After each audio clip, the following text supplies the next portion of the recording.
Haleluya guys, gue mau cerita buat kalian tentang perjalanan hidup gue sebagai pengikut Kristus gitu. Yang dulu awalnya gue biasa aja gitu. Kenapa gue tuh bisa sekarang sungguh-sungguh ngikut Kristus itu ada alasannya.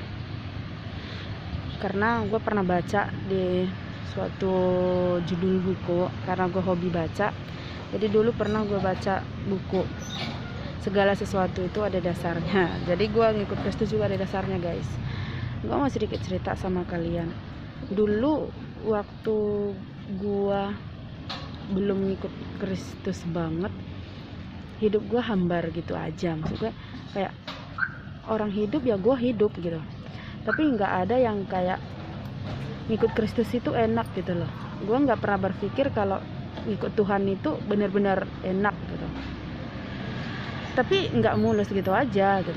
Ngikut Kristus itu nggak mulus gitu-gitu aja yang kayak orang pikirin, oh ngikut Kristus itu dapat berkat, oh dapat kelimpahan ini dan segala macam.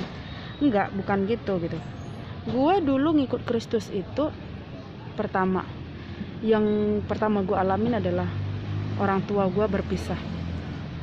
Orang tua gue berpisah di saat gue sayang banget sama mereka, di saat harmonis-harmonisnya keluarga gue. Orang tua gue berpisah, bertentangan terus gitu. Dan bokap gue tuh sering nyalahin, ngikut Tuhan itu nggak ada yang benar. Kristus itu nggak ada, Tuhan Yesus itu nggak ada. Itulah yang selalu diucapi sama bokap gue. Tapi mama gue cuma bisa nangis gitu. Dia cuma bisa berdoa sama Tuhan kalau nanti suatu saat bokap gue itu bakal berubah gitu. Dan akhirnya singkat cerita bokap gue pisah sama mama gue. Bokap gue tuh nikah lagi gitu. Dan bokap gue nikah itu gue lulus SMA. Dan gue itu berpikir udahlah gue ngerantau aja. Mungkin nanti gue kalau ngerantau gue bisa lupa sama semuanya. Karena di situ gue kecewa banget sama orang tua gue kecewa banget sama keluarga gue gitu. Tapi di situ gue nggak pernah berpikir kalau gue di Jakarta itu bakal jadinya lebih dekat sama Tuhan gitu. Enggak.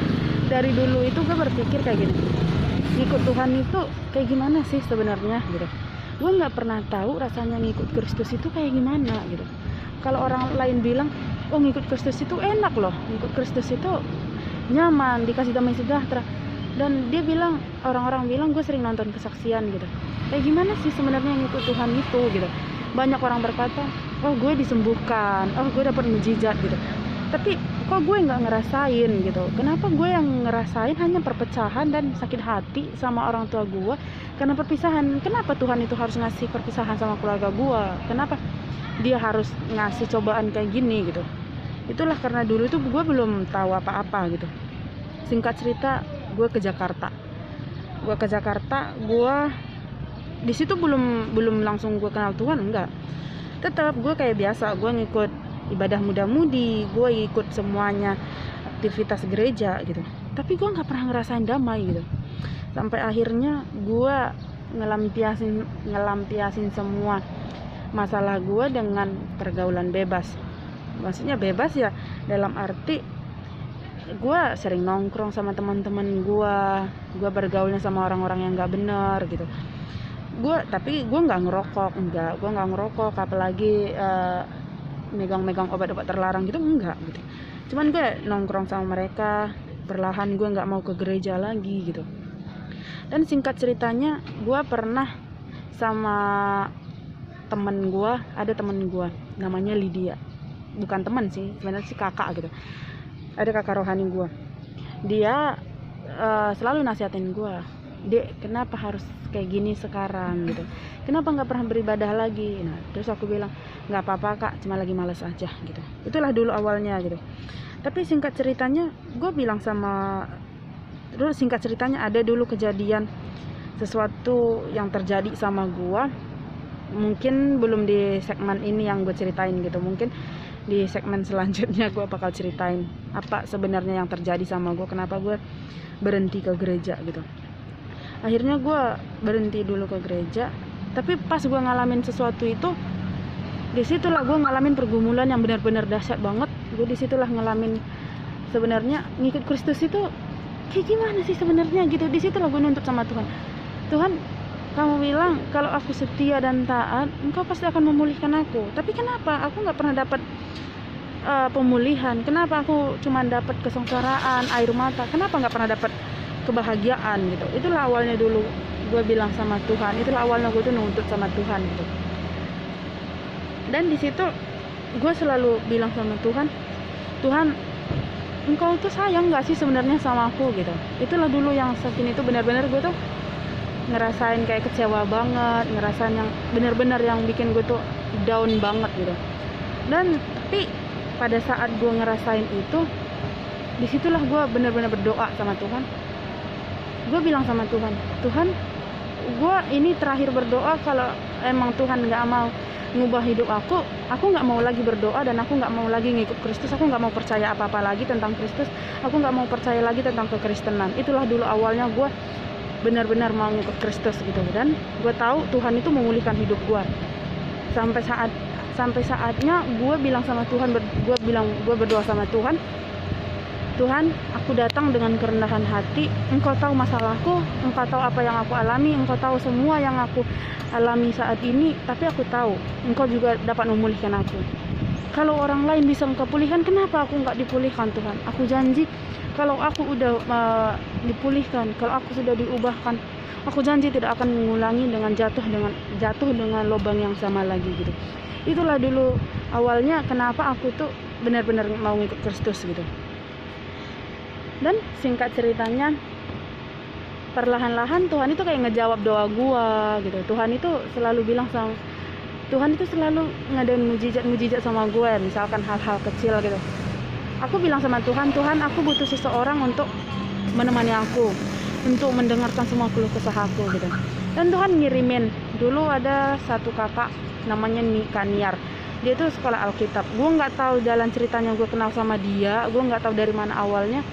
Jadi gue kenal sama dia, disitulah gue terbuka sama dia, gue terbuka semuanya. Akhirnya gue balik lagi ke gereja. Disitulah gue didoain. Gue jujur sama bu pendeta gue jujur sama gembala gue bilang sama dia, Bu, gue udah ngalamin ini, gue udah ngelakuin semua masa lalu buruk gue tuh, gue udah alamin, dan semuanya gue cerita gitu, apa sebenarnya yang gue alamin gitu. Dan gue bilang sama dia, Bu, aku mau pemulihan, dan aku mau didoain, dan aku mau ibu doain aku untuk meminta ampun sama Tuhan gitu. Dan gue ngelakuin itu dengan dalam hati, gue jujur semua masalah gue jujur apa yang gue alamin gitu, nggak ada yang gue tutup-tutupin dari dia gitu.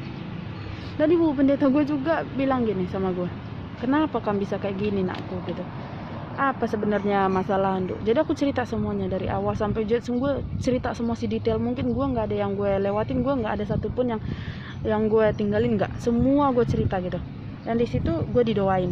Dan pas gue didoain itu pada saat ulang tahun gereja, gue datang pada saat ulang tahun gereja. Itulah pertama kali gue ke gereja lagi. Gue datang, gue minta ampun sama Tuhan, gue didoain. Disitulah awalnya gue bilang sama Tuhan, Tuhan, aku mau mengikut Engkau, dan aku nggak mau hal-hal yang buruk dulu itu terjadi lagi gitu. Dan akhirnya gue, disitulah awalnya gue dipulihkan. Yang kepahitan hati gue dulu sama nyokap bokap gue perlahan hilang. Gue selalu berdoa sama Tuhan, Tuhan, gue nggak mau lagi nyimpan kepahitan, gue nggak mau lagi apapun yang menghalangi berkat-Mu dari aku tolak semuanya. Dan aku nggak mau lagi terikatan dalam dunia bebas. Gue mau dibimbing, aku mau semuanya. Aku bilang sama Tuhan, Tuhan, aku mau berubah gitu. Intinya gue mau berubah gitu. Dan akhirnya Tuhan ngejawab doa gue. Dia ngirimin orang-orang yang nenangin gue, yang sayang sama gue gitu, yang care sama gue. Dan akhirnya gue sampai sekarang gue benar-benar mengandalkan Tuhan banget. Gue udah janji sama Tuhan, gue nggak bakal jatuh ke lubang yang sama lagi. Gue bilang sama Tuhan, Tuhan lindungin aku. Dan itulah sedikit kesaksian gue kalau sebenarnya Tuhan itu mampu memulihkan gitu. Tuhan itu sanggup memulihkan, dan dia tuh nggak pernah mau ninggalin kita. Kalau dia sebelum kita meminta juga, dia udah tahu apa sebenarnya yang kita inginkan, apa yang sebenarnya kita perlukan gitu. Cuman dia mau kita yang meminta gitu. Dia mau sebenarnya yang kayak di Alkitab mengatakan kan, kalau diketuk Tuhan pasti akan membukakan jalan, kalau meminta Tuhan pasti akan memberikan gitu. Jadi itu semua gue dapet gitu. Dan buat kalian juga semua, bagi kalian anak-anak remaja yang udah mengalami banyak pergumulan, yang sudah banyak mengalami kejatuhan rohani, yang bahkan sudah berpikir gue nggak layak untuk hidup gitu. Lu berharga di mata Tuhan. Lu tuh berharga, lu tuh biji mata Tuhan, lu tuh umat pilihan Tuhan. Percaya sama gue, perlahan lu bakal ngerasain kalau lu semakin dekat sama Tuhan, lu sering berdoa sama Tuhan, gue yakin lu pasti akan berkemenangan. Sama kayak gue juga awalnya dulu udah jatuh banget, dan gue tuh nggak pernah ngerasain ngikut Tuhan itu sebenarnya kayak gimana sih gitu. Itulah dari dulu yang gue jadi pergumulan gue bilang sama Tuhan, Tuhan, kenapa orang-orang bilang kalau ngikut Kristus itu enak, banyak mujizat? Itulah dari dulu yang gue cari tahu gitu, sampai akhirnya Tuhan mengizinkan masalah datang sama gue agar gue tuh lebih dekat sama Tuhan gitu. Dan gue tuh bersyukur sih dengan adanya masalah itu, gue dapat suatu petikan, hidupmu yang kelam akan memutihkan hidup orang lain. Jadi kayak gini loh, Tuhan membiarkan sesuatu terjadi sama lo agar lo juga dapat memotivasi orang lain gitu.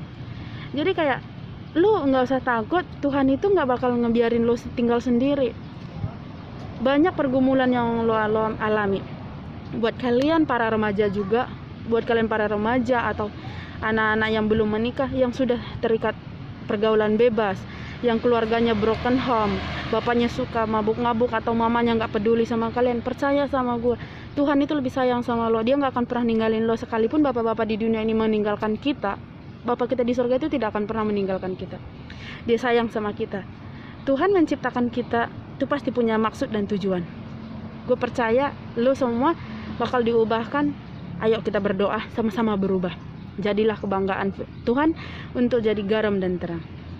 Salam dari gue. Terima kasih. Inilah sebagian kesaksian gue. Next gue bakal cerita lagi tentang perjalanan hidup gue, karena banyak banget perjalanan hidup gue yang harus gue sharing sama kalian agar kalian juga terberkati. Terima kasih. Tuhan Yesus memberkati.